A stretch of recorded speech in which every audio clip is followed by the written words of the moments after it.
Hello, Degens! Welcome to Degenerate Takes and our 1-year anniversary special. I am the Brofix one, AJ, and joining me as always is the man with the numbers, the sportsbook whisperer, the college basketball guru, daddy of the diamond, Mr. Noah Engelbretson. Noah, how the hell are you doing on this Friday, July the 8th, 2022? And this 1-year anniversary for us, bud. It is indeed the 8th, AJ. I'm fantastic. I'm sure you are too. Dude, I'm juiced right now. I can't believe it's been a year already. Noah, I couldn't either. Honest to God, when YouTube, I was looking through some of our numbers last week, and I was like, oh, shit. Yeah, June 8th is coming up pretty fucking fast. We should figure something out. But yeah, man, I mean, it's been a crazy year. We kind of came in at the right time, though, to start a sports podcast. We came in with the Kraken expansion draft and everything, breaking that down, then the NHL draft, and then that just took us right into the NFL season. We've now been through all the major sports finals, all the major sports championships. I mean, dude, we've done a full year of sports shit, dude. That's fucking awesome. Go us, dude. I'll take a round of applause for ourselves there. And with that being said, it is. Got to crack a cold one for us. I got a little early on my crack on that, but Hey, fair enough. It happens to the best of us. Sometimes even the best of us get a little early on the crack. But Noah, it's been a hell of a year, and it's a year that continues to move on and surprise us. And yes, we'll get into some of the memories and everything and all the fun we've had. We do have a couple really special guests coming up. We have the future resident doctor of Degenerate Takes coming up, along with, what the hell am I getting an error for? I guess it wouldn't be our 1-year anniversary show if I didn't have technical issues, right? I was going to say, you haven't figured out that side of things yet? No, absolutely not, dude. And we're working on it still. But anyway, got a lot of special guests coming on. The future resident doctor of Degenerate Takes, Lo, is going to come on, along with maybe a friend of hers. We don't really know what's happening there. And then Gordon Bombay at the beginning of the next hour will join us. He's one of the sharpest golf guys I know and just a great sports bettor in general. They call him Mr. Show because he, no joke, had 3 trifectas in one day. It was unbelievable. However, let's get into what we're here. What up, Noah? I was going to say, speaking of golf, I got a little pick for you here. Oh, you got a little pick here? Let me hear it. Started off with a nice degenerate bet here. Wasn't going to be my pick before today after round 1 of the Scottish Open, but after seeing the second round being only 4 strokes back, the man's got just picked up his first win on the tour. He's hungry. I'm liking Matthew Fitzpatrick to win again. Really? To win for the second time in 3 weeks. Yeah, I think he's going to do it. Had a great round today. Okay. After a little bit of a rocky start, although unfair for those golfers who played in the afternoon versus the morning crowd on day 1 yesterday. The wind was pretty dead in the morning, got very aggressive there in the afternoon. But yeah, I'm liking Fitzpatrick to pick up another dub. Usually on this show, we like when blowing gets aggressive, but definitely not on the golf course. That is unfortunate for those later veterans that were out there. It sucks, they really don't have that, not a choice, and that's kind of how the PGA sets up. I always thought it was weird that the better players played later in the day. I mean, I guess for TV and everything, prime time, but if I was good, I'd want to get in there and get out as fast as possible so I could hit the clubhouse. But again, that's why I'm not in the PGA or anything like that. But no, going from golf, which is something I know little about except how to lose balls, I want to go to the NFL really quick. And this is a developing story, I think, that it's not really developing. I mean, it has developed already. We'll show it and everything. Lamar Action It's a very strong, Jackson.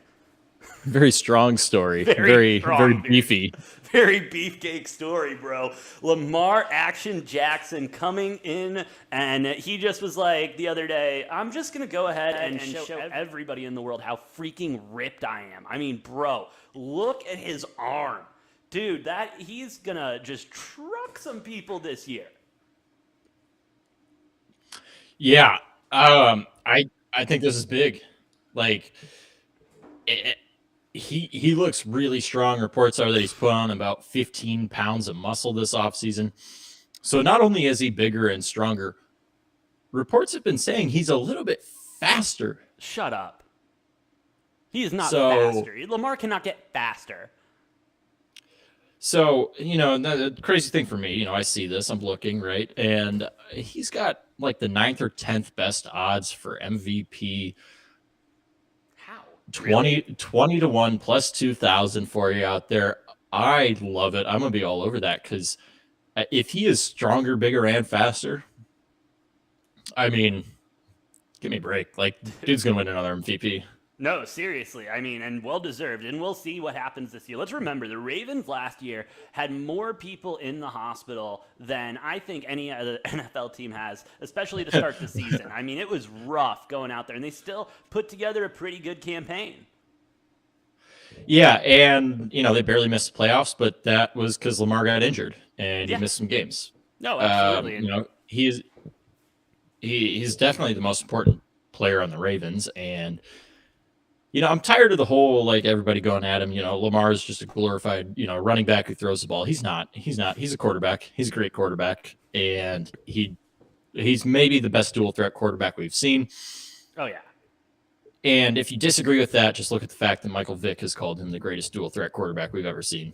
And Michael Vick was the greatest dual threat quarterback we had ever seen up until now. Until Lamar came on the scene. And he's got one MVP already. I think he was the youngest player ever to win MVP 2 years ago when he did win that. And I don't think he's done. I think he's going to win multiple more. He'll get his Super Bowl. Crazier thing is the fact that he doesn't have an agent. He's representing himself. Oh, he still hasn't signed yet. Still hasn't worked out that contract, but I don't think it's a bad thing for him. People kind of talk about it like it's a bad thing. I think his price is just going up the longer the Ravens wait. Oh, yeah, absolutely. And especially with all of these deals getting done. I mean, we saw just everything this year with the quarterbacks has been absolutely crazy. Resetting markets here and there, especially with Deshaun Watson and that insanely large contract. I wouldn't be shocked if he tries to wait it out until Kyler Murray gets re-signed because, unfortunately, you don't think so? You think the Cardinals aren't going to re-sign him before the season starts? You think they're not going to extend him before the season starts? No, I'm just saying I think Lamar shouldn't. Like, Kyler Murray doesn't matter for Lamar. Deshaun Watson's the benchmark that set that for Lamar because Lamar is slightly better than Deshaun Watson. He can do what Deshaun Watson does better. I would put Kyler Murray slightly below Deshaun Watson. And so the benchmark's been set with that contract that Watson signed. And like I said, the longer the Ravens wait on this, the higher the price point goes, the more money Lamar can ask for. Oh, absolutely. And he should get it because he's he's a very unique player. Nobody else has the exact skill set that he has. He can do some crazy things out there.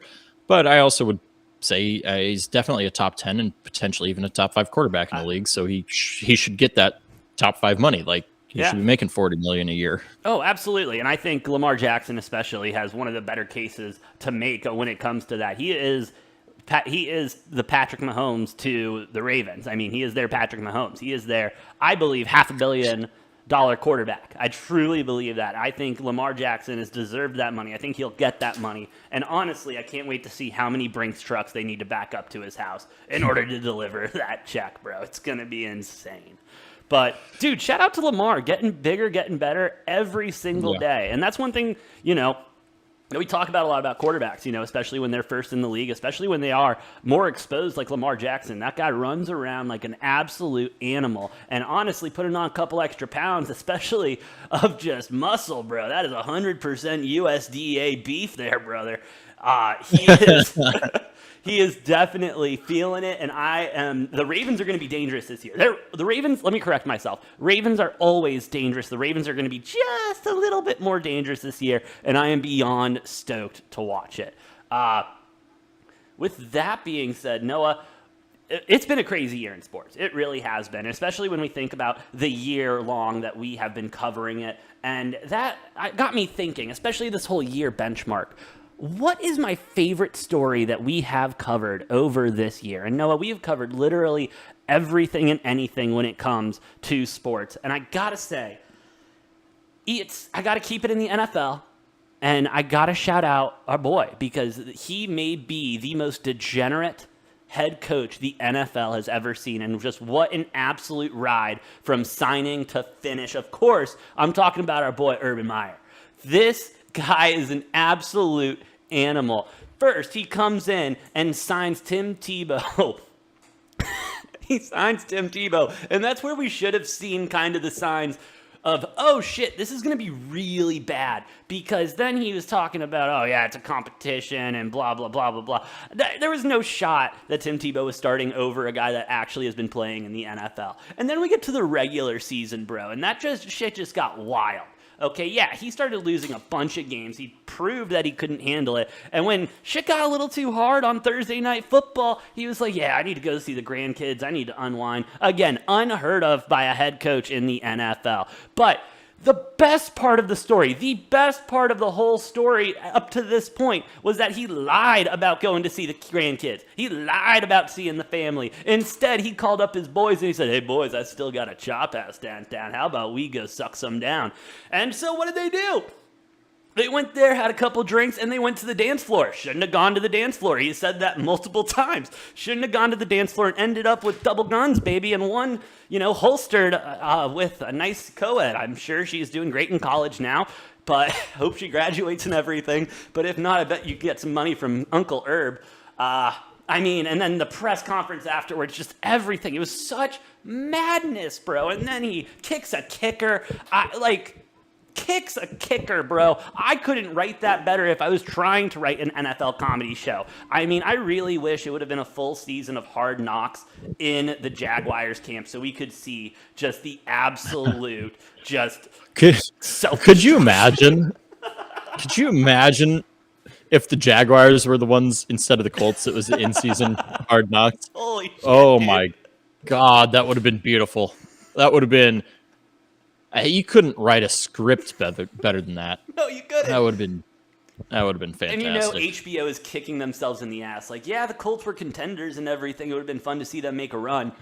But Urban Meyer and the Jags, that would have just been a whole other stratosphere. Ratings through the wazoo, not the way Urban would want it. But, it is what it is.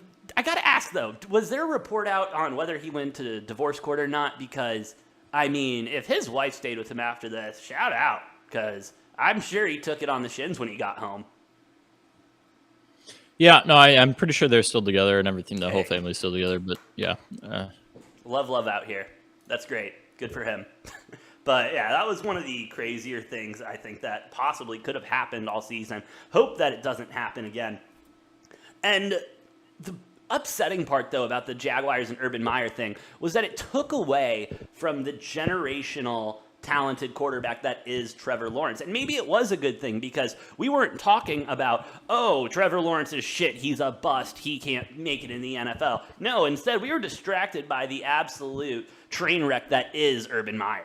Do you think we're going to see a more confident, a better Trevor Lawrence coming into the season? I'm not saying the Jaguars are going to make the playoffs or anything, but I'm thinking maybe they can rattle off more wins with not as much distraction, as you could say. Yeah, I still don't think they hit their win total, which I think is at a generous 6.5 this season. Is it really? I don't think they hit. Yeah, I don't think they hit that. I think Doug Peterson's a decent coach. And Trevor Lawrence will be better, just not because of the coaching change, but I think he'll be better just because it's year 2. If you look back, Peyton Manning struggled his first year immensely, set the record for most interceptions in a season. Oh, absolutely. That was Peyton Manning didn't really figure it out, and he wasn't really reaching that really talented status until about year 3, maybe even year 4. And Trevor Lawrence, he's still on a bad team, so he's going to have to deal with that, and there's going to be growing pains. Is he going to do what Peyton Manning did? Maybe. He's certainly capable of it. But we've also seen plenty of guys who have been not quite hyped up as much as he is, but like we've seen guys who are close to that who have fizzled out and been absolute busts. I mean, look at Ryan Leaf. Like that's, I mean, case number one right there. He was supposed to be a generational talent, and he absolutely fizzled out and was out of the NFL in like 3 or 4 years. So yeah, absolutely. Yeah, he wasn't good, but he had a hell of a college career. We'll see what happens with Trevor Lawrence. Just so that we're all on the same page, it is 6.5 now at the over at plus money now. So not getting much juice on it. Honestly, I would stay away from it. I'm a degenerate, but I don't. I like the under. You still like the under at minus 125? Yeah, I really do. I don't think they win. I don't think Jacksonville's capable of winning 7 games this year.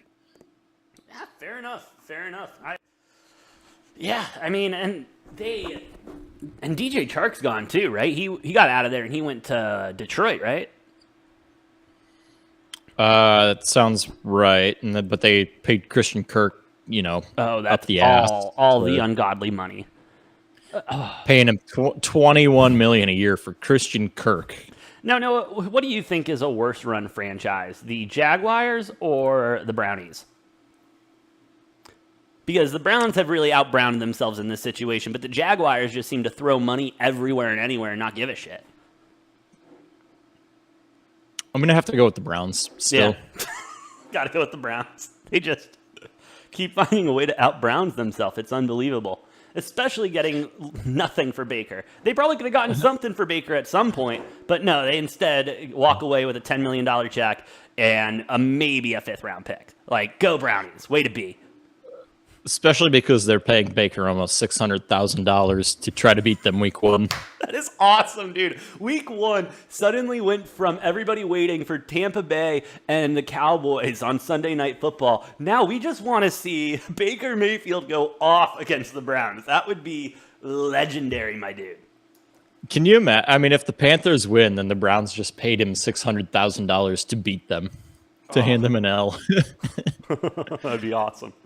That would be awesome. We really hope it happens. I'm definitely taking Baker over on everything and the Panthers to win that first game just because I love chaos. The Browns have really... No, I will say, I have never met a Browns fan.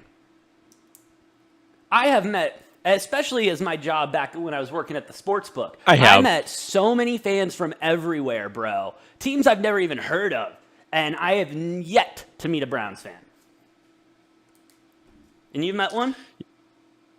Well, yeah, but he was from Cleveland, so that makes sense. Yeah, that does make sense if he is from Cleveland. I want to look them in the eyes and just ask them, because I'm a Cubs fan. I get the pain. I get it. But I just want to sit there with them and be like, why? Like, why? You guys, like, it's not even like a love thing, that, like, the Cubs just sucked. You know what I mean? They sucked for so long. You can blame it on whatever you want to. Just one of the worst teams ran in a while. But regardless of that, the Cleveland Browns have had the opportunity. They literally had a gift horse in Baker Mayfield who took them to their first playoffs since the 80s. And then they were just like, this perfectly healthy horse is so nice. Let me take it out back and pump one in the back of its skull. I mean, that's essentially what happened here with the Browns. No. Yes. Now, don't get me wrong. They did get a much nicer horse that is more experienced and probably more athletic than the other horse. But they didn't need to put one in the back of the skull. You know what I mean? They got a much nicer horse that also misbehaves a lot. It does misbehave, but it doesn't misbehave on the track. It runs straight and true on the track. It's just when you get it into, stables that may be renting from the team or with the team. But again, that's another story. Enough of that. But yeah, I'm really excited to see the Browns out-Brown themselves this year and take the under on their win total as well. Honestly, their win total could be at 2, and honestly, they would find a way to win 1 game. That's it. Simple as that. But no, talking about bad teams now, just off the cuff, who do you think is going to be the worst team in the NFL this year? AJ, you're going to hate this, but the Chicago Bears. And I know you're not just saying that as a Packers fan. I know you're not. No, I mean, the Bears are the betting favorite to get the number 1 overall draft pick, which is the same as finishing worst in the league. they're the betting favorite for that, and I think it's going to happen. I think that organization's been absolutely blown up. It's terrible. I don't think Justin Fields is going to be any good. I think he's going to be a bust. Not 100% due to him, just because the Bears organization loves to ruin quarterbacks. They're so good at it, too. They are so good at ruining quarterbacks. It's unbelievable. But the defense got worse. The offense got worse. And they only won, they win 6 or 7 games last year? Yeah, but it was a Bears win, so, they were all luck. It didn't really count. Well, either way, I mean, they got worse on both sides of the ball. So, yeah, I think the Bears are going to finish with I think they'll finish with the worst record in the league, and I don't see them winning more than 2 or 3 games this year. 2 or 3 games? Damn, you're being generous, Noah. Thank you for that. I appreciate it. Well, even a blind squirrel finds a nut every now and then. So yeah, sometimes, but if not, and they get to play the Lions and the Vikings each twice. So true. We are good for 1 win against the Vikings at least, maybe sometimes. So that's good. And usually good for 1 loss against the Lions, but that might be flip flop now. The Lions might beat them twice this year. Bro, honestly, I think the Lions are my dark horse to really come out and do well this season. I really like the culture Dan Campbell has. I believe in Jared Goff this season. I think they're going to be doing pretty good in what is a weak NFC North, in my opinion. But they're not my worst. Bears and the NFC North isn't my worst. I got to go to the East Coast because I think those New York Football Giants are going to be the absolute shits this season. I have been trying so hard to be a fan of Danny Dimes, but he is just Danny turnovers, Danny interceptions. Danny can't win a game, bro. Danny fumbles too. Danny fumbles so much. He fumbles so much, and your job as the quarterback is to hold the ball. I do not want someone who fumbles the ball that much to hold the ball every fucking offensive play. That is not how I want my offense ran. And again, I might be a little old school when it comes to that, no risk it, no biscuit or whatever, but it's unbelievable to me, bro. The New York Giants are going to be the worst team in football this year, bar none. It would not shock me if they lose every single game and Saquon Barkley has an injury, so he has to sit out the rest of it so he can just save himself for next year and hopefully get his ass out of New York. Because really, Saquon, in my opinion, Saquon is the only one worth a damn on that team. Tell me if I'm wrong. And I would say it's a small dam, too. I'm not saying it's a big dam. He's worth a small dam. Yeah, I'm not going to fully agree with that because I do think there's some decent players there. But obviously with football, you got 11 guys on each side of the ball. And so one guy's not going to make or break your team, whereas basketball, you got 5 guys on the court at one time. So it's very different. You can have some really good players and still have a terrible team. Yeah, absolutely, and we see it all the time. And I said my dark horse, Noah, in the Lions to make the playoffs. Who do you think is your dark horse to make the playoffs that no one's talking about?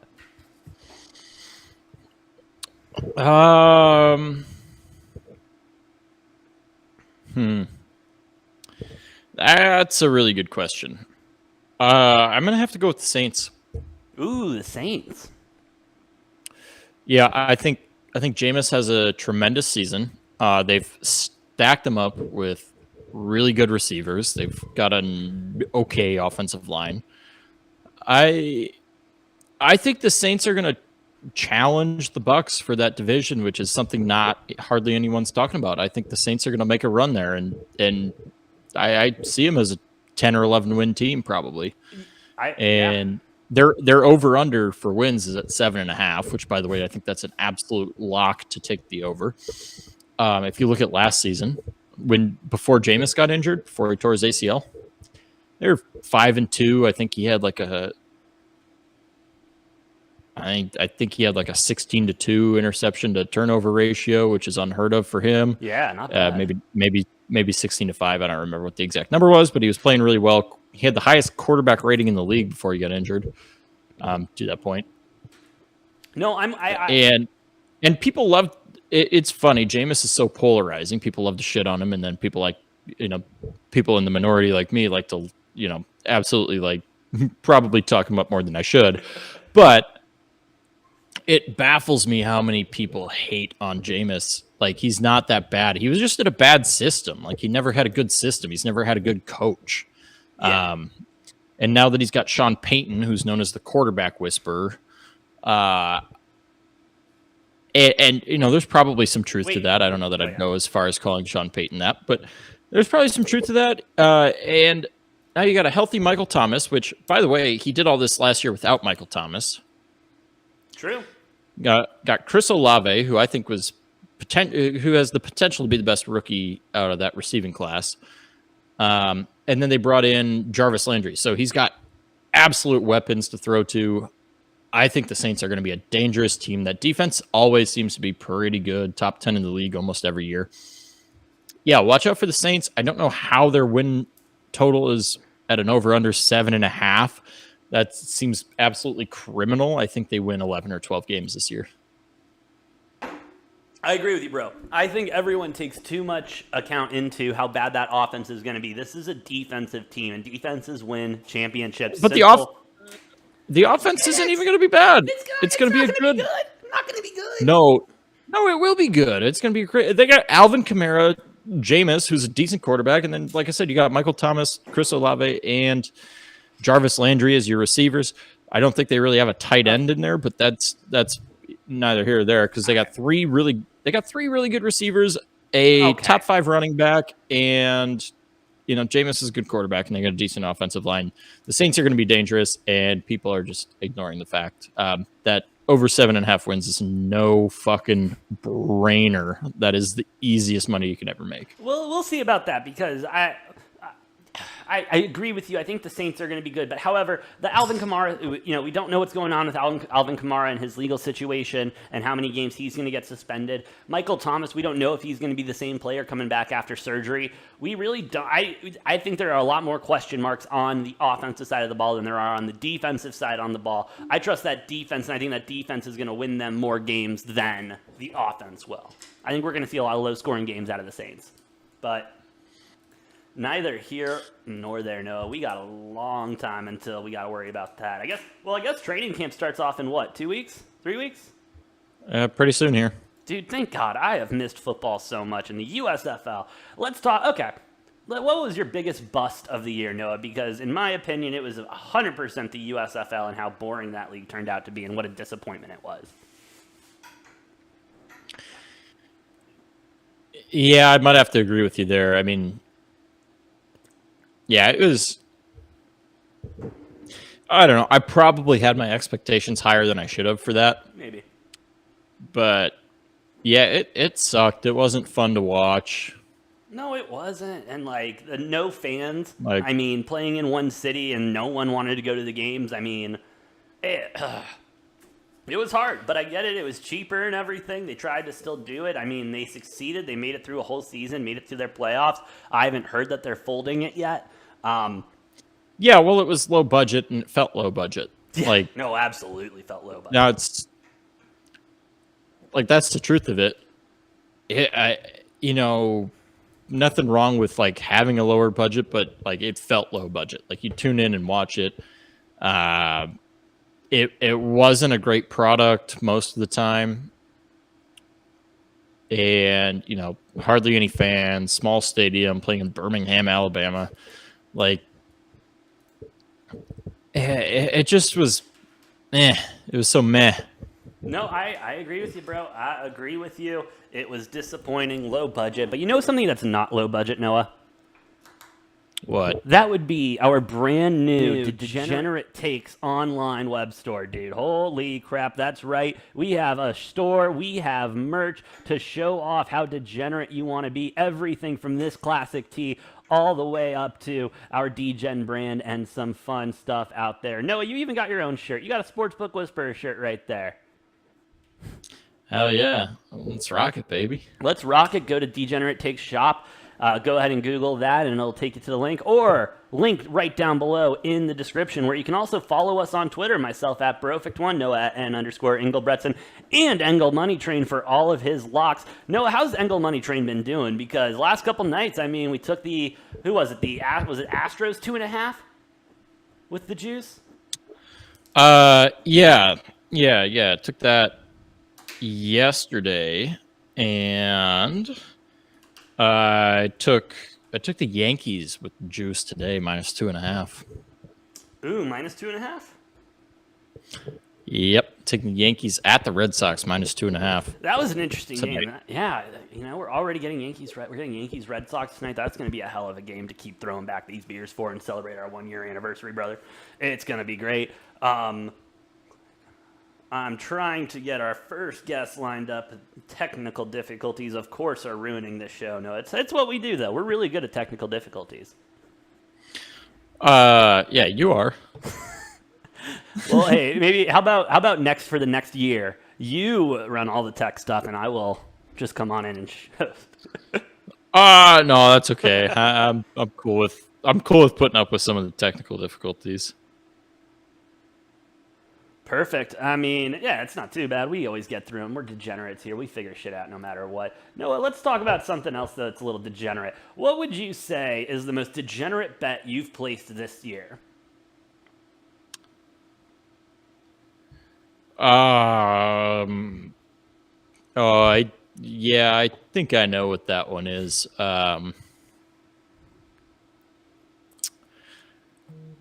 Yeah, it was definitely the most degenerate bet I placed this year was Scotty Scheffler after day 2 to win the Masters.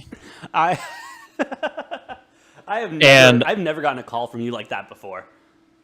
I'm not going to disclose the amount of dollars or units I put on that. It did hit, but well, I suppose I could disclose the units. What'd you put? 5 units on it? 4 units on it? No, based on my unit betting, which AJ. Yeah. Obviously, we're not going to discuss the dollar amounts on the air, but yeah, it was a good 25 unit bet. Ooh. Wow, I forgot about 25. I thought it was 10 or something like that. Jesus Christ, no, 25 on Sheffy? Well, yeah, you know the dollar amount I put on that, and obviously it hit. It was at a perfect even, I think, plus 100.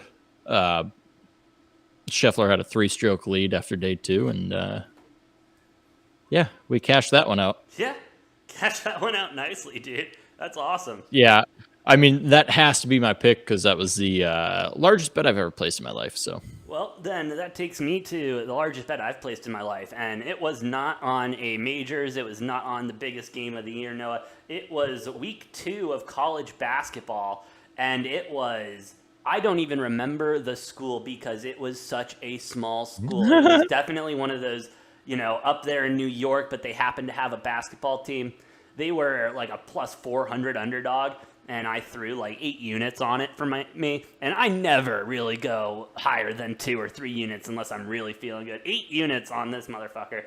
I have not been that stressed in a college basketball game in a long time. And I'm okay if I don't need to be stressed. We hit, but holy crap, that was a rough one. That was a rough one, but hey, as long as it hits, that all matters, right? We don't have to bet the whole damn board, but we damn as well might. Yeah, and obviously, as degenerate bettors, we like to talk about our wins, and we don't discuss our losses. What losses, Noah? I'm perfect. What are you talking about? Yeah, true. I've got an immaculate record, too. We sweep those under the rug. Yeah, I definitely didn't. Really didn't count. Get bored and bet on Wimbledon doubles today and lose money. Tennis that's betting is rough. Have you ever bet on tennis?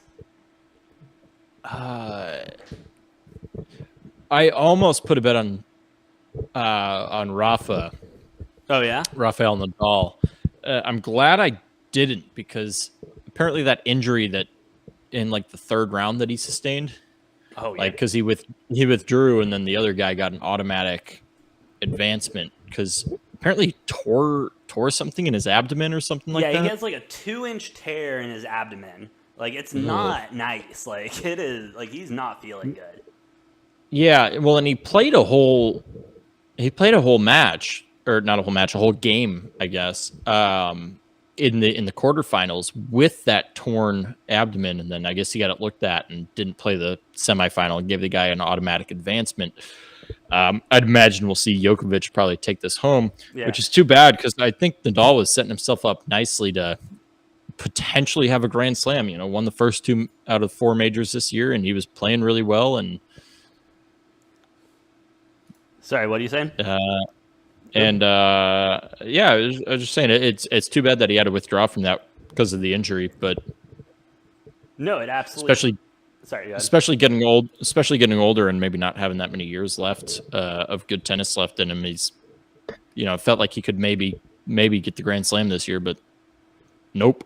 Nope, but hey, there's always next year, and there's always next year for us. And as a show keeps growing, we got to keep growing as well, and that includes bringing on more excellent talent that know a lot and that are at the core of it absolute degenerates. And so, with that being said, now I would like to bring on two of our finest females, a part of Degenerate Takes, the future resident doctor, Miss Lauren, and her roommate, Lindsay. Welcome in, guys. Welcome to the show. Thank you for joining us on our 1-year anniversary special. How the hell are we doing today? You're doing amazing. Hold on. Nope, stop that. There is bad feedback coming there. Let me try that. Go ahead and go again. Sorry about that. I said, I personally am doing amazing. I can't believe it's already been 1 year. Congratulations, guys. That's hey. An amazing accomplishment. Well, thank you very much. We do appreciate it. Lindsay, you are kind of new to the Degeneracy. We had you on the podcast over July 4th just talking about a bunch of random crap. How is it, fully coming circle and identifying as a Degen now? I love being a part of the Degen Takes group. Look. There we go. Cool glasses. Love the glasses. Ladies, thank you so much for joining us. Noah and I have just kind of been recapping the year and everything in sports. We wanted to get your guys' thoughts. You guys have had the opportunity to be around the show a lot and everything. I don't know if I would call it a good opportunity or a bad opportunity, but an opportunity nonetheless. What would you guys say is probably your favorite thing that's happened in sports this whole year that Degenerate Takes has been around, as I try to find my pen? You want to start us off, Lindsay? Oh, so much. So much has happened. I think for everyone in Phoenix, we're pretty upset with basketball and how that all went this year. Yeah. Lindsay and I was able to attend one of the Suns games, and that was fun. And watching you guys be able to talk about your takes on that and everything. Oh yeah, and just listen to the podcast and get all up to date on all the sports that we need to be caught up on. Yeah, I thought it was pretty funny watching you film sometimes. I remember one time Lauren and I put the podcast on the big screen out here, and we're watching you talk while you were in her room. So, hey, you got to do what you got to do, right? With that being said, I want to get your guys' opinions on this since you guys are plugged into the medical field a lot more than the two of us are. Before you guys came on, we were talking about Nadal and the 2-inch abdomen tear that he has. Obviously, you are future resident doctors and all of that. But with that being said, how long of a timetable do you think we might be looking at for an injury like this? Is this serious? Can he come back from it? Or is it just something that he could play with, but he's being a little wimp? That is a great question, considering we're still in our first year and have not gotten diagnosis. Then we can guesstimate on that. I would say, though, abdomens are pretty resilient, and the tissue that they have and the cells are able to regenerate a lot faster compared to other organs, just because that organ is so vital and needed in our everyday life. But I would say, 4 to 6 months to be able to competitively start competing again at that level. Yeah, that's a little faster than. Well, yeah, AJ, I don't. I wouldn't go anywhere near calling him a wimp. Obviously, he played a whole. He played a whole fucking game that went to 5 sets with his torn abdomen. Whoa. And then decided that he couldn't play anymore. Calling someone a wimp who plays a whole 2-3 hour long game of tennis with a torn abdomen. That's a little ridiculous. Yes, and Noah, hold on, let me stop you right there, Noah, because here you are putting words in my mouth yet again, making me sound like an absolute scumbag. I never said he was a wimp. I said, should we consider him a wimp? Is this that bad of an injury? I didn't know. I was asking for information. So, Nadal, I have all the respect for you in the world besides the whole tennis thing. But, dude, get better. We want to see you back on top. And I don't think you're a wimp. Okay, for the record. Thank you very much, Noah, for bringing that up. But I mean, ladies, I do want to thank you guys again so much for joining us. I do have one more question before you guys have to hop off. With this year, you know, New Year's resolutions, it's a new year for the Degen takes and all of us here. What is one New Year's resolution you have for the show? Ooh, that's a good question. I know, that's why I asked it. That's why I do this. I would love to see, personally, me having played softball in my past. You guys can start talking about maybe some NCAA softball games. We did. We talked about the Lady Cats. We talked about the Lady Cats. I must have missed that episode.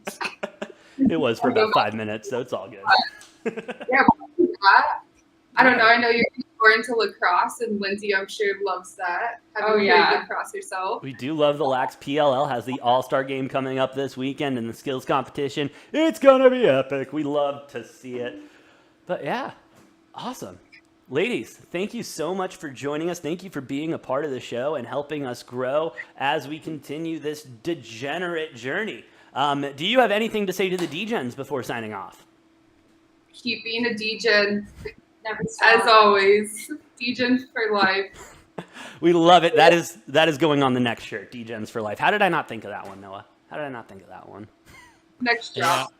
Again, some people in this world are just a little smarter than others, you know. That's true. That would be why I'm not in med school right now. With that being said, again, ladies and gentlemen, it has been the future resident doctors, Lauren and Lindsay. Thank you guys very much for joining the show. You guys are the best. Yeah. Awesome. They were awesome, Noah. They're great to have on the show. We love them. I mean, and it helps that, you know, it's like, yeah, we do actually talk to girls. We know how to talk to girls. It's fine. Like, we're not, you know, just regular awkward Degens. We can do it, you know? Go us, Noah. Are you? Huh? I said, are you? Am I what? A social Degen? I don't know. Or what? I don't know. I was the one leading the interview there. You were there twiddling your thumbs. Maybe you can't talk to girls. Yeah, well, I was getting my bets in. Oh, fair For some enough. things, yeah. Fair enough. Fair enough. I was a little preoccupied, you know, doing all that. So Hey, fair enough. You know, you got to get the bets in when you can. I get it, bro. What'd you take? Take anything good? Any good juice besides the Yankees?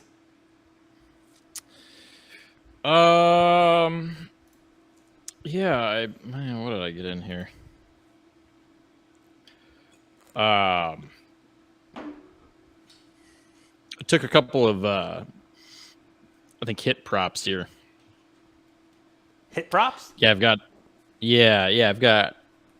Arenado, Goldschmidt, Lourdes Gurriel, and Andrew McCutcheon to all record a hit. Parlayed those all together. Ooh, Nice I little love juice it. on that. I love it. I think I Yeah, got some good odds on the Goldschmidt and Arenado ones because Wheeler's pitching for the Phillies tonight, so you got a good pitcher going up. A little bit of juice there. We'll see what happens. You got to get the juice when you can get the juice, especially in baseball. It's so hard to find good juice sometimes. No, you know let's talk a little baseball. We don't talk enough ball on this show.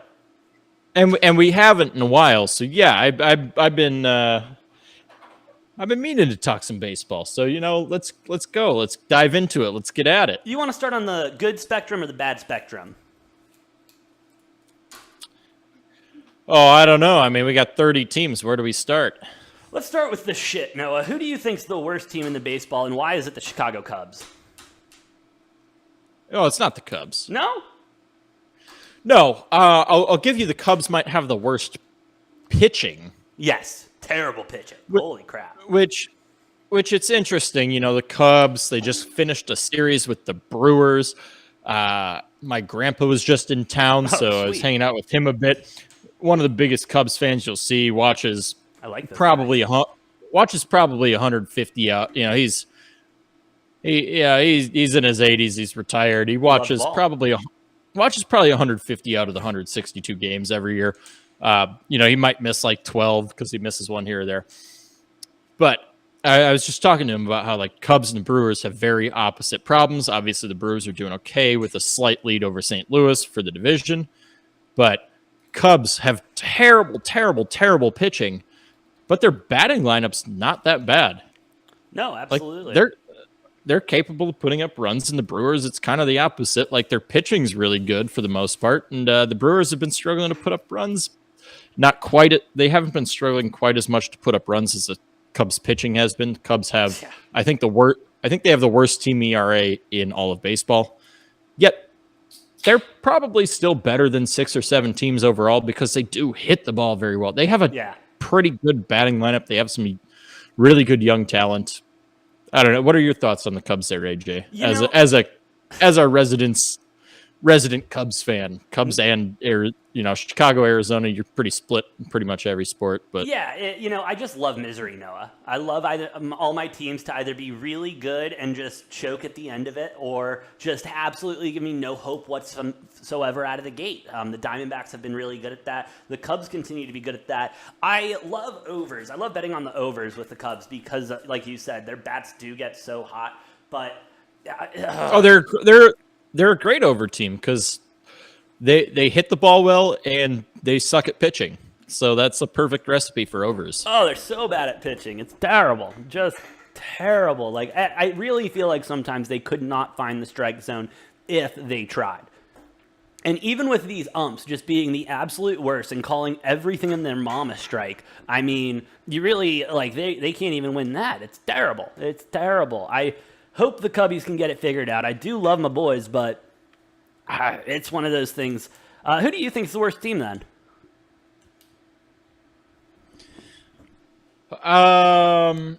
Washington's pretty bad, but I don't think they're quite the worst. Reds?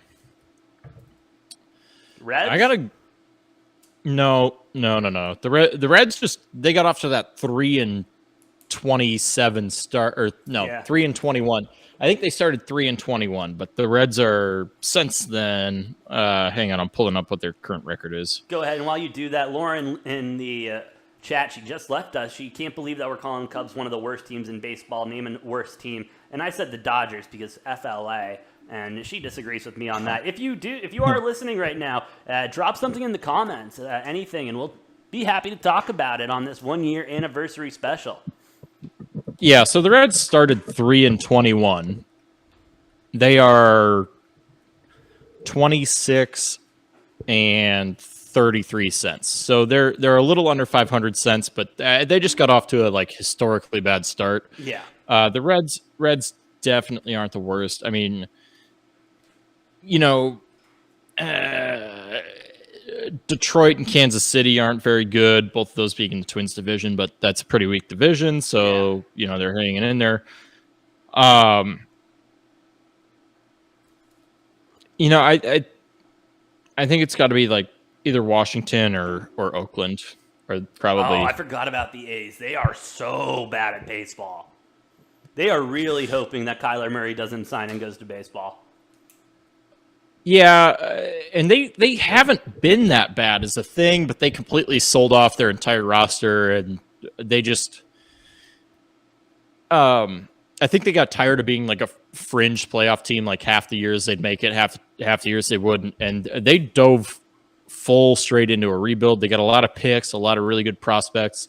I think the A's are going to be good in 4 to 5 years, but they just admitted they're going into a full rebuild, and they're doing that. Hey, which is fine. If they need to go into a full rebuild, do it. Okay, but you can't be doing what the D-backs do with these half-ass full rebuilds and everything. Yep.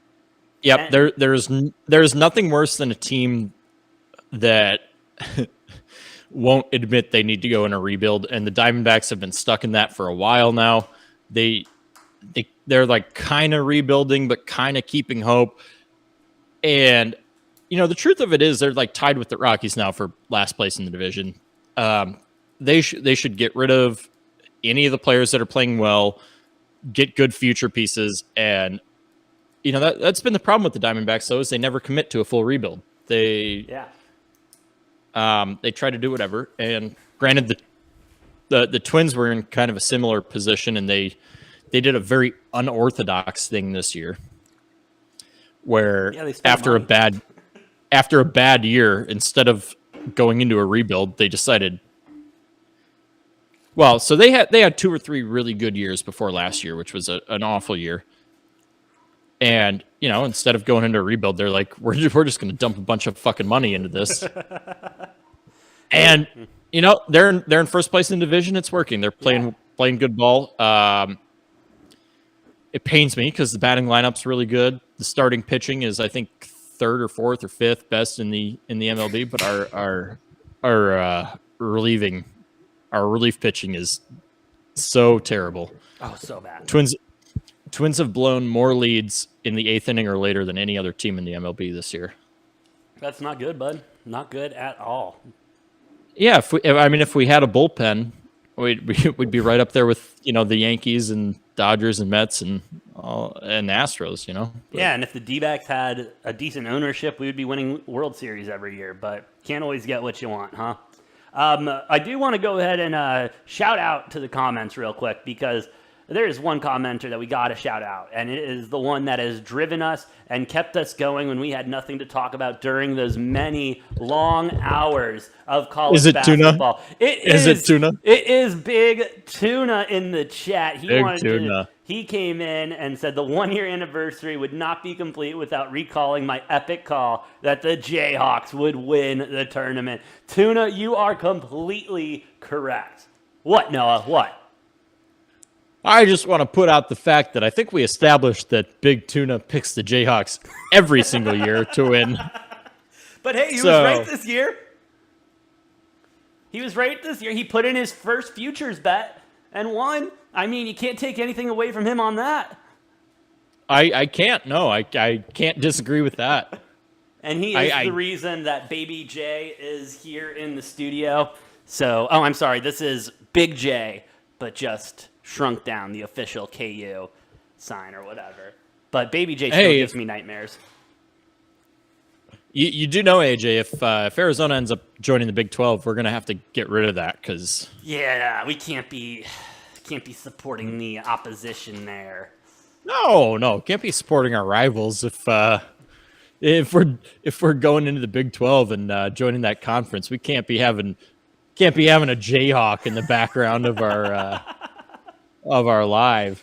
No, we really can't, especially when we cover U of A games. That would not be solid. Yeah, especially when we got to play them twice a year in basketball and once a year in football. Although, I'm kind of happy if we end up with that, with football, because, I'll take a free win every year in football. I was about to say, we might actually be guaranteed to win, because there's no chance that U of A football is worse than Jayhawk football. Right. I mean, we'll be... See, 2 years ago, we would have been probably level, but we're headed in the right direction. They're kind of not headed anywhere. And I will tell you, though, I hope that happens. I hope Arizona joins the Big 12 along with ASU and Colorado and Utah, like the rumors have been, because, oh my God, I cannot wait if that happens. Theoretically, let's say that happens, getting to play Kansas twice a year, Baylor twice a year, Texas Tech twice a year in basketball. It's going to be so much more fun than the Pac-12 schedule. It's going to be harder, but we're also going to get more respect because our schedule is going to be a lot harder. And yes, and I hope that happens. I'm kind of whatever. I'm done with the Pac-12. I've never been a huge fan of the Pac-12 in general. Let there be death to the Pac-12. Yes, and let's join the Big 12. Join the Big 12. Better competition. Noah, if we do join the Big 12 and the Pac-12 does die, I will be the first person in line to dance on that grave.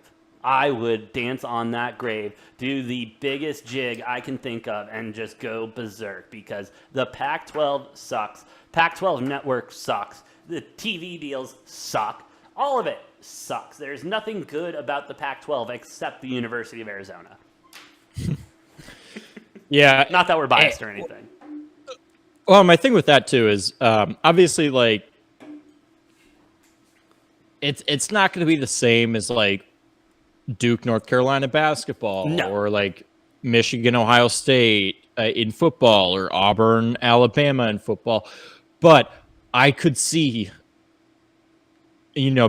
Kansas and Arizona, as well as, Baylor and Texas Tech, probably, those 4 schools all being in the same like division of the Big 12 if Arizona joins, competing every single year. It's going to be tough competition. All of those schools, you know what they say, iron sharpens iron. I would love to play Kansas, Baylor, and Texas Tech each twice a year. No, I would love that too. I invite the competition. We can definitely handle it. The one thing that I've been hearing... It can't hurt. No, it can't hurt. It can only help things. Exactly. Now, the one thing that I've been hearing a lot of analysts and a lot of people around college football talk about, and we really haven't talked about it on here, the Super League.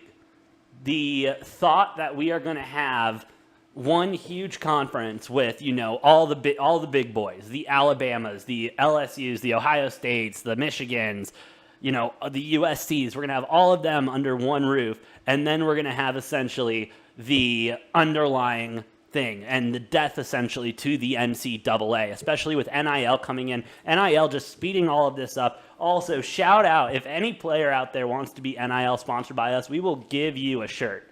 Okay, so just want to throw that out there. We can't offer much else, but we will give you a shirt.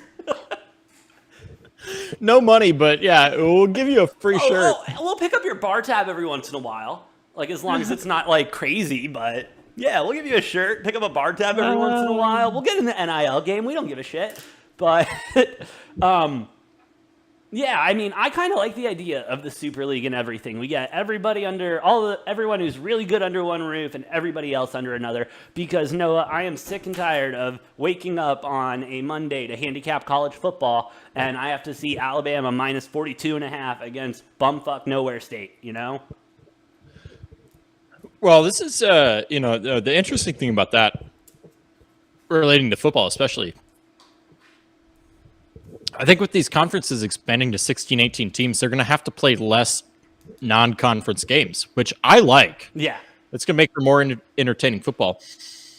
I was thinking about the Big Ten, now going to be 16 teams. You're going to have 2 8-team divisions, so that's 8 games you have to have already. And it kind of defeats the purpose if you don't play, like if you're, we'll just use the Big Ten as example right now, but... 7 games, because you got 8 teams in each division. Now it's 16. So you're playing 7 games. You're going to want, at least 2, probably 3 against, if you're in the Big Ten West, you want to play like at least 3. So I think we move up to like a 10-game conference schedule and only a 2-game non-conference schedule, which I like. I like that. More competition. It's going to be better. And if you end up with a conference that goes up to like 18, I think you go 10 or 11 games and you maybe have 1 game, maybe 2 non-conference. I think it's good. I don't think we're going to have like a super league where they're all going to combine, but I think we're going to have the Big Ten and the SEC. And I think the Big 12, I think it's going to happen. They're going to end up adding 4, if not 6. They might add Washington and Oregon as well. Big Ten might add Notre Dame. That would put them at 17. SEC is still at 16 right now. That would put the Big 12 at 18 if they added Washington and Oregon. 16 if they don't. And the problem is you got the ACC sitting there, and they all signed a media rights TV deal through 2036. Jesus. So seriously? they're stuck. Yeah, and I've heard what I've been reading is the buyout for any of these teams to get out of it is like $10 million. Oh, well, they got the money. They do, but just because they have the money doesn't mean $10 million isn't a ridiculous fucking amount of money to put forward for a university to get out of a TV rights deal. Now, we'll see. I wouldn't be surprised if like the SEC decides to poach like Florida State and Clemson and just offer to pay those schools buyouts to get out of the ACC. Yeah. I don't know. The Pac-12 is dead. I wouldn't be surprised if the ACC doesn't follow and get absolutely dissolved like the Pac-12 does. If teams start poaching that, we could see like 3 20-team leagues by the time the dust settles. No, absolutely, Noah. And that would be awesome. I would love to see a more condensed college football, make it more competitive in the long run, and just overall, it would be really good. Now, Noah, Really exciting. Joining us for the first time in a long time, the Golf Sharp, the Mr. Show. I saw this man hit 3 trifectas in a row at the track. He cannot be stopped. He is one of us. He is a Degen. Joining us now is, hold on, technical, is Mr. Gordon Bombay. Gordon Bombay, thank you so much for joining the show here on our 1-year anniversary. Welcome. How the hell you been, bro? Dude, I've been great, man. Oh, hold on. Thanks for having me on. I'm fucking up. There we go. I fixed it. We're good to go now. Bro, yeah, thank you. Dude, what is good? How has it been, guys? Dude, you know us. We've just been ripping live bets, ripping all the bets, throwing back some beers, and calling it a good day, bro. It's a 1-year anniversary. We're feeling good. We're feeling right. I mean, that's how I'm doing. How the hell you doing? Oh, like I said, dude, fantastic. I hear the golf wizard here. I do bet some golf and play some golf, so yeah, that's it. But first, I want to congratulate you guys on the 1-year anniversary. Hey, thank you, that's brother. Fucking awesome. I remember AJ first it. meeting you coming up to me and telling me, you're going to start this podcast, and it's been great. It's been a fun journey and seeing where you guys are at now, and it's really awesome. Hey, thank you very much for the love, Gordon. Really appreciate it, and really appreciate you coming on here. No, I know we have to get you out of here in a second, but while I have you here, we got to talk about golf, obviously, having you on, Gordon. And the biggest news in golf world has been the LIV Tour, the LIV, the 54, whatever the hell you want to call it. I mean, money on money on money going everywhere around. I've been seeing something, I'm going to try to pull it up in a bit, of the LIV Jet, just a video on the inside, and they literally just tricked out a 747 to look like a nightclub. Holy shit, it's unbelievable. I mean, with all the money and everything, I mean, obviously some of the bigger names were going to go. But Gordon, what do you think is how do you think this is going? Like, do you think LIV is going to stick around? Do you think that this is just a flash in the pan? I mean, what the hell's going on here? Yeah, I mean, I for sure think LIV is going to stick around. Money talks. These guys are getting paid millions and millions of dollars, way more than the PGA is paying them. So, I mean, I definitely see it sticking around. I'm a little upset personally about it because they've been taking some of the best players in golf and, they've been separating them. So it's not as fun to me. I haven't really tuned in too much to LIV. And they took the robot. They took Dustin Johnson. The guy's an absolute robot on the green. So, he was the most fun guy to watch in the PGA, and it's disappointing. No, it is disappointing. And we've talked about it a little bit on this show. What do you think is the biggest name, the biggest shock that left the PGA for this LIV? Dustin I'm Johnson, going to go to you. Man. Yeah, DJ? I mean, Phil Mickelson had to go over there. The guy's, his career, he's getting old. So I think he got something like, what was it, like 100-something mil or something ridiculous. I don't pay too much attention to the LIV. I haven't even tuned in yet. So I think DJ was around 150 million just sign-on bonus. Jeez. Just a sign-up, yeah. Which isn't even like, the scary thing is that's not even close to what they could have offered him, considering reports said they were offering Tiger Woods high 9 figures to be the face of LIV Golf. Like, how much money do these guys got? Dude, it's oil money, it's man. backed by, it's backed by the Saudi government, which obviously that raises some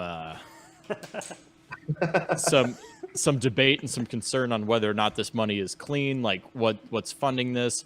Obviously, we saw the LIV had their first event in the States. There were a lot of protesters there of families of people who died in 9/11, which makes sense. So it's interesting because, a lot of people are calling at these golfers to admit that, just to admit that they're, who they're going to bed with here with the Saudi government funding this tour. And there's been 1 or 2 of them that have said, yeah, I'm doing this for the money. Most of them haven't yet. And yeah, why not? Everybody knows you're doing it for the money if you're on the LIV tour. No, 100%. I mean, let's be real. Sorry, go ahead, Gordon. I was going to say, I feel like some of the golfers are trying to cover it up. It's clearly the money, I mean, they're trying to say oh, I want to do other opportunities, new opportunities. I mean, come on, let's just be real. It's about the money, No, it has to be. When finishing 40th in an LIV event pays the same as finishing like top 5 in a PGA event.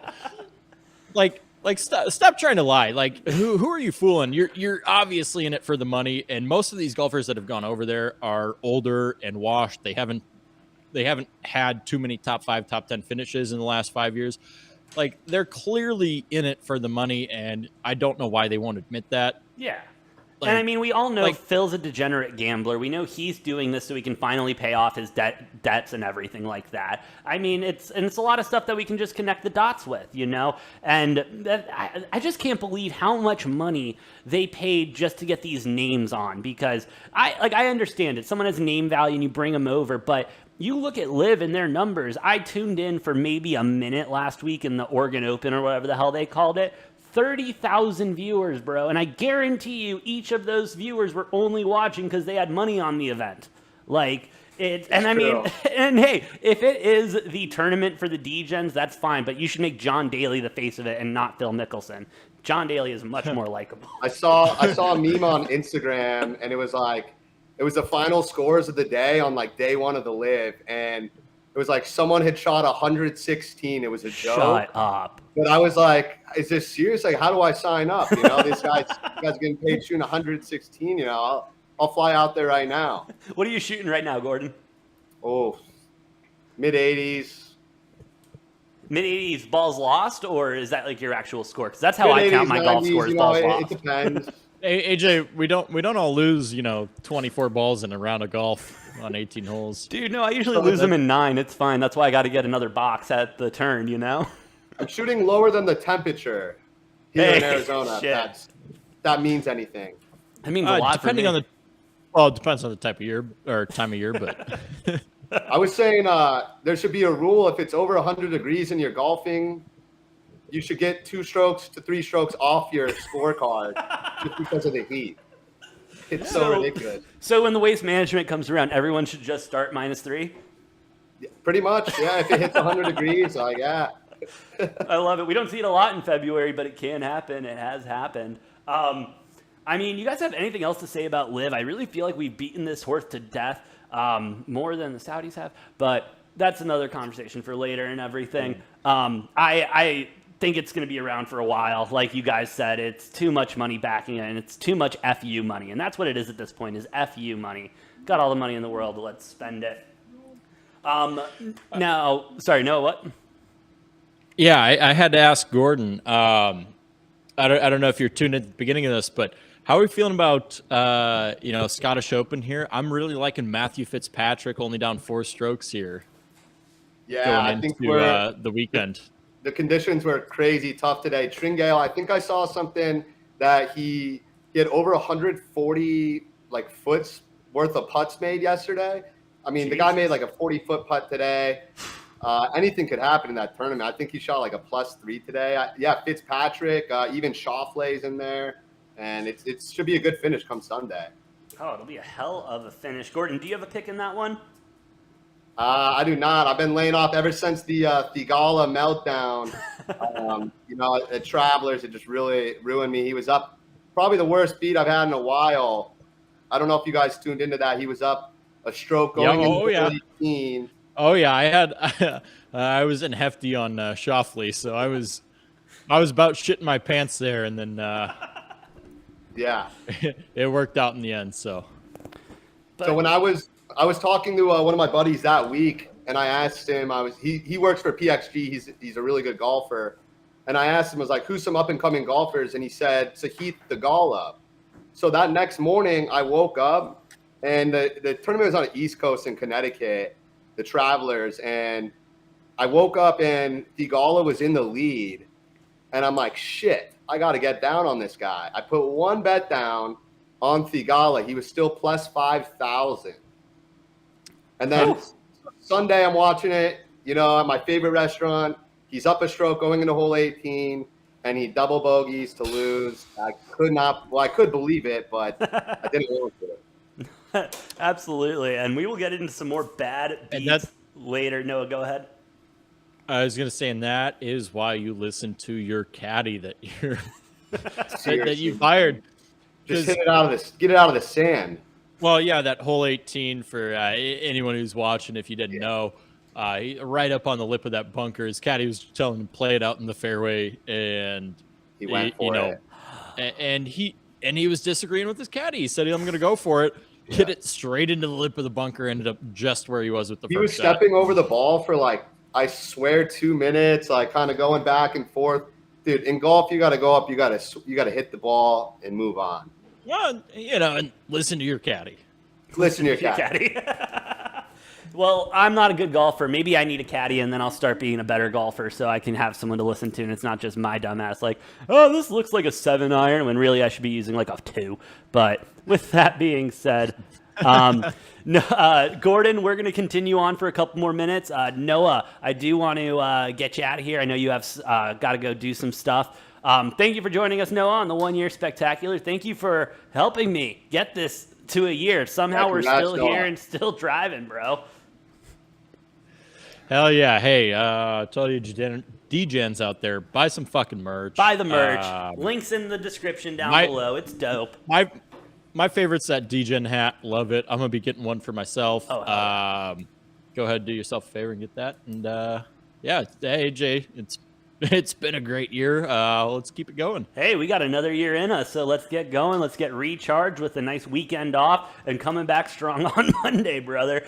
Have a good one, Noah. Thanks for a great year. Can't wait for another good one. As Gordon Bombay and I still going live here, we got a couple more things we want to discuss and talk about before we get out of here. Gordon, thank you so much again for joining us, bro. It's been way too damn long since we've had you on. I know, man. I can't wait to get back on. I've been cooped up in my room watching this golf and trying to stay away from MLB, and it's I'm ready for NFL season. Yeah. So. Oh, I need NFL season in a bad way. I'm to the point, Gordon, where I can't pick a team to win anymore. First 5 full game, it doesn't matter. Live, pre-game, it doesn't matter.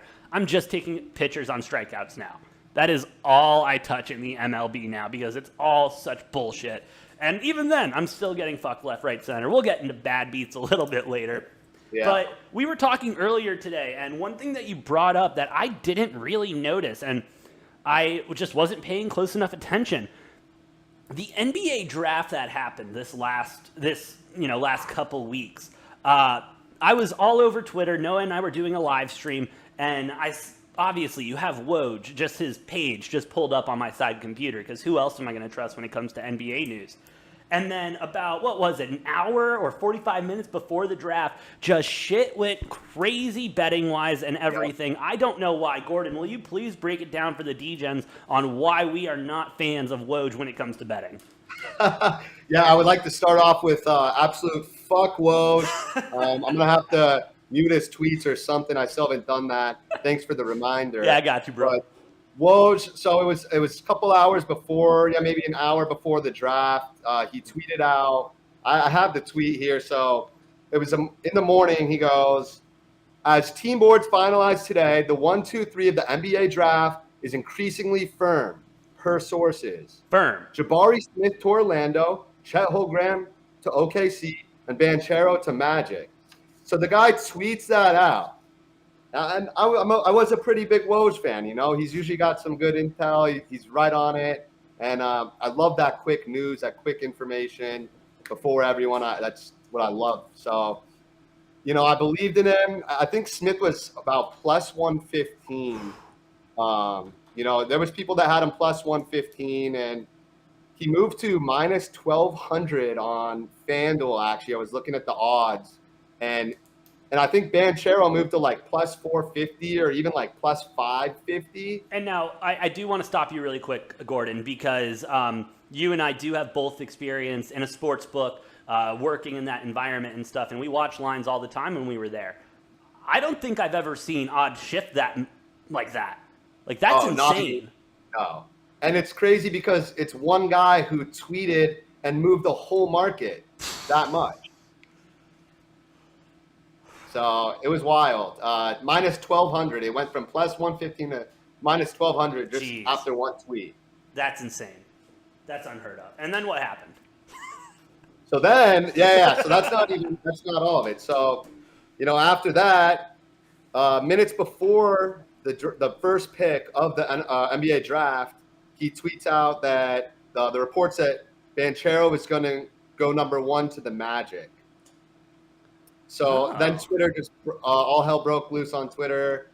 And, if you grab Banchero plus 550, congrats to you, because that's a hell of a ticket. Hell of a ticket there. Jesus Christ. Fuck Woj. Fuck Woj, apparently. Don't trust him when it comes to anything betting, or if you're trying to place a bet. That's rough, dude. And, we do see... you see a lot of these quote-unquote internet sharps that come out here and give their picks out all the time and get fucked and stuff like that. But you never see someone tweet something out, a tweet nonetheless, that then moves the entire market. Because sportsbooks usually, and please correct me if I'm wrong, but if they like a number, they'll stay on that number no matter what.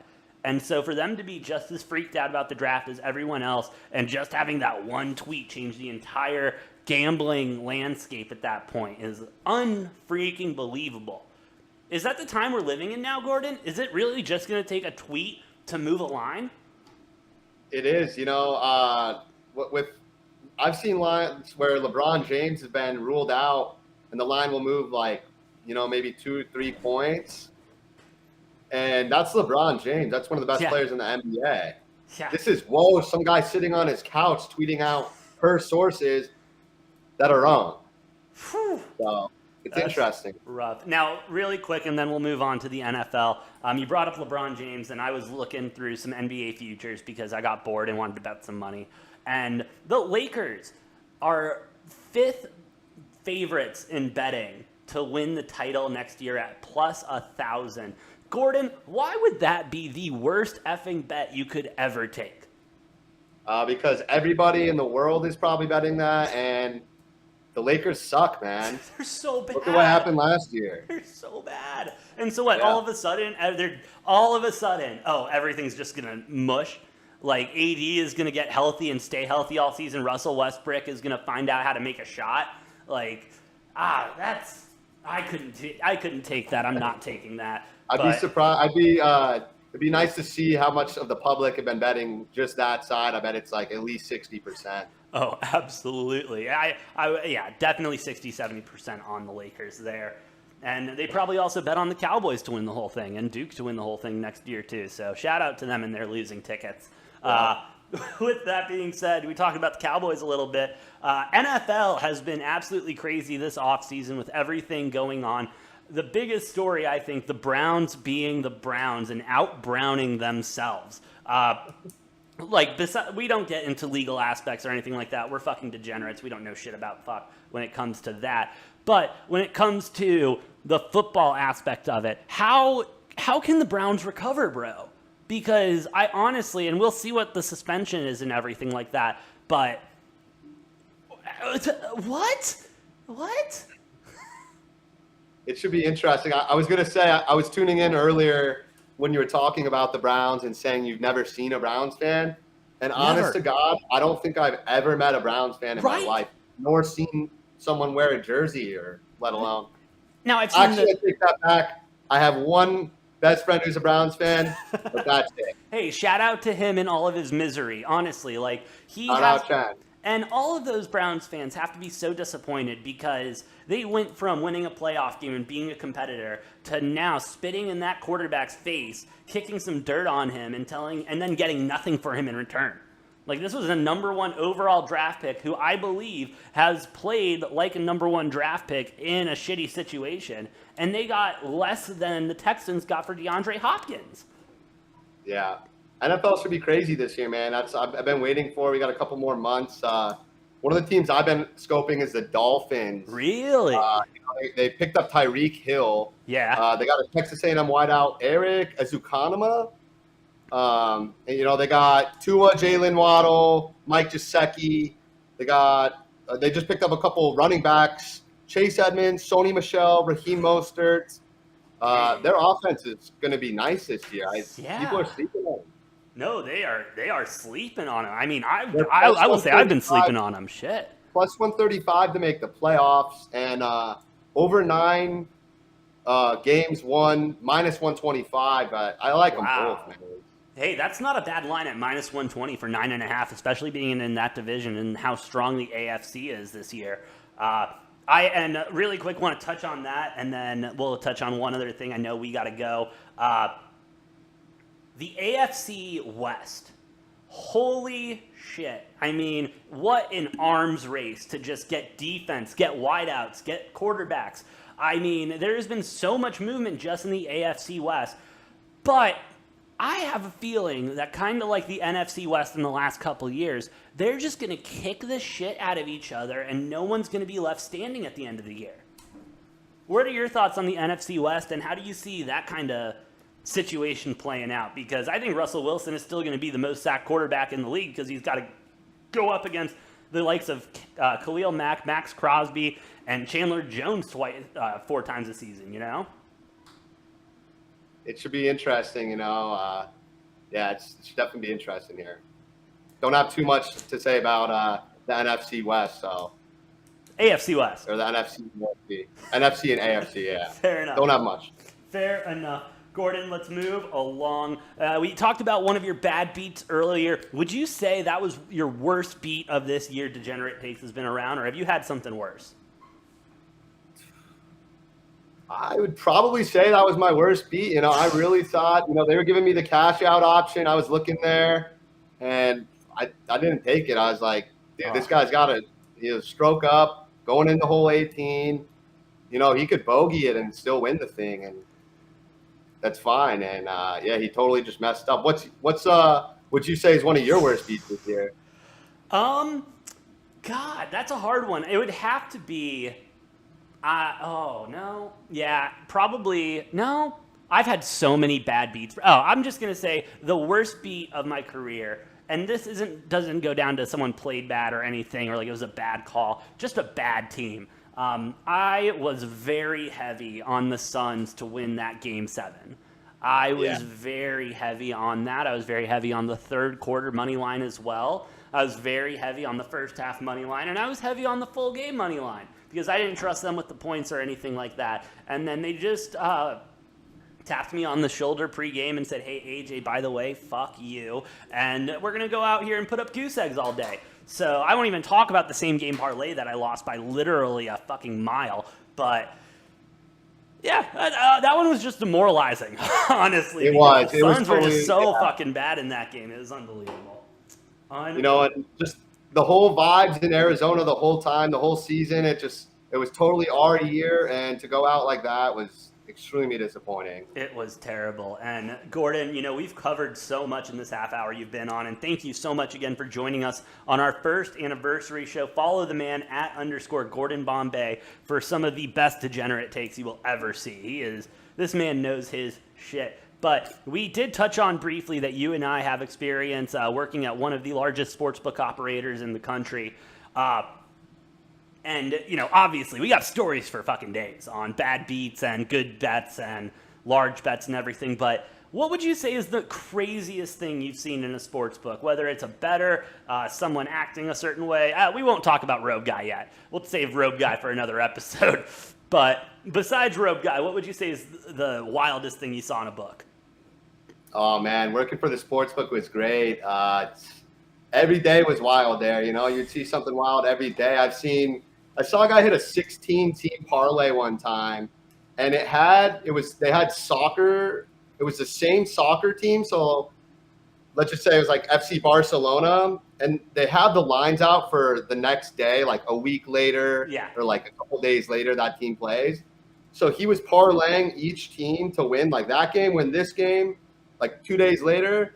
And it was a 16-teamer, and we had to tax the guy. I had to pull out W-2 form, and we had to tax the guy. It was wild. He wasn't very happy, but that's insane. You know, $20 to $8,000, you know, and we're taking out $2,000. So. Yeah, Uncle Sam needs his cut there. You can't get that lucky.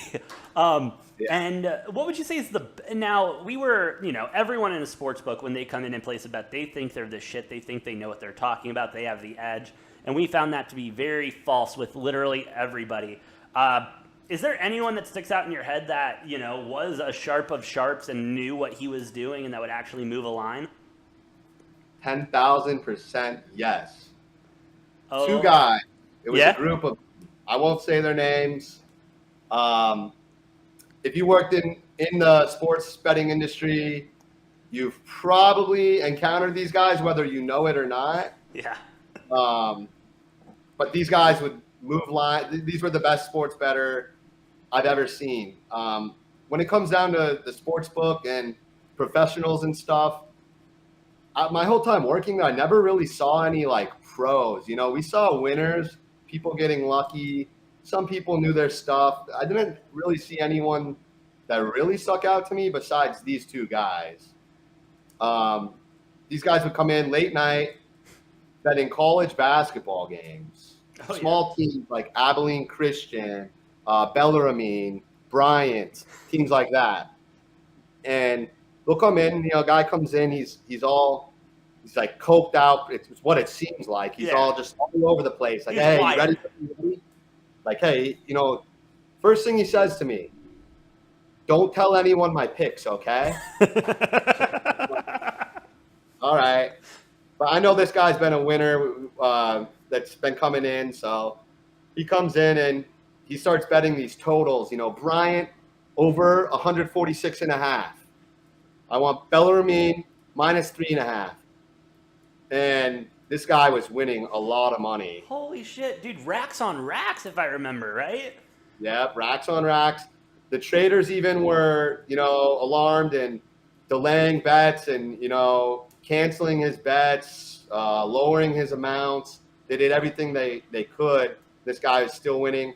They actually limited him to only teasers. Yeah, I remember that. He couldn't parlay, so he had to do teasers, and he hates teasers. But his lines were so good that, and he was so good that he would do these teasers. You know, he would bet these lines, let's say 146.5 on the over, and then the line would be in the morning would be 153. I've seen him one time. The line moved by 13 points in the morning. Holy shit. And that guy got it down really good. And it was every game, every line would move 4 to 5 points minimum. I would wake up in the morning and see it. It was the craziest shit I've ever seen in my life. Yeah. It was. Those two were unbelievable, really. I will never forget, just a quick story, I'll never forget the time he came in and wagered probably around 30K. And then I said, all right, that's your total. And he was like, cool, cash these out first. And I cashed out a couple tickets and ended up paying him out 25K. Like, it was like these guys. Every time. It was every time. These guys were unbelievable. They knew their stuff. And hey, shout out. I hope I get to meet them again because they were epic dudes. Appreciate them and all the degeneracy. With that being said, sorry, Gordon, go ahead. No, I was going to say, they actually have a Twitter. I won't share it, but they have a Twitter account. And those guys are nuts. You know, they be running back and forth. I saw the guy one time, I swear to you, with an envelope full of this fat of winning tickets because he couldn't cash them out all at one time. No. And it was just ridiculous. The guy, it was insane. They're crazy, and I love it. Now, Gordon, we are coming to the end of our 1-year anniversary special. What do you have to say to the Degens before we sign off and go into this new year? I'll keep tuning in. Keep tuning in the podcast. It's only going up from here. Yes, it's only getting better. We're going to have some more guests on, and it's really going to be big. I think this upcoming year is going to be huge. So. Oh, it's going to be huge, Gordon. We got so much planned in the pipeline. It's not even funny. It's going to be a big year for all of the Degens. And if you are a fan and being a Degen, please like, share, and subscribe to the channel down below. It helps us fight that YouTube algorithm. Follow us on Twitter as well. The show at Degen Takes, myself at Brofict1. This guy at _ Gordon Bombay for all degenerate takes, bets, everything like that. And hey, we have merch now, finally. If you want an epic shirt like this one or anything from our Degen collection, that link is also down below. Go ahead and buy something. Buy it. Why not? Why not? You know, instead of, placing that $30, parlay that's not going to win for 18 teams, buy a shirt. You know, that's all I'm saying. All I'm saying. But It's a good point. thank you. I like to bring up good points sometimes.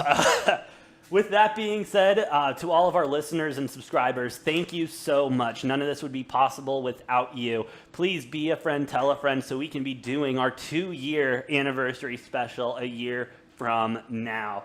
With that being said, that's been Gordon Bombay. I've been the Brofict One AJ, and we'll see you next time on Degenerate Takes.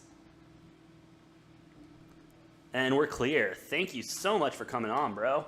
Dude, you're so fucking good at this, man. You're crushing it. Thank you. I appreciate it, man. I appreciate it.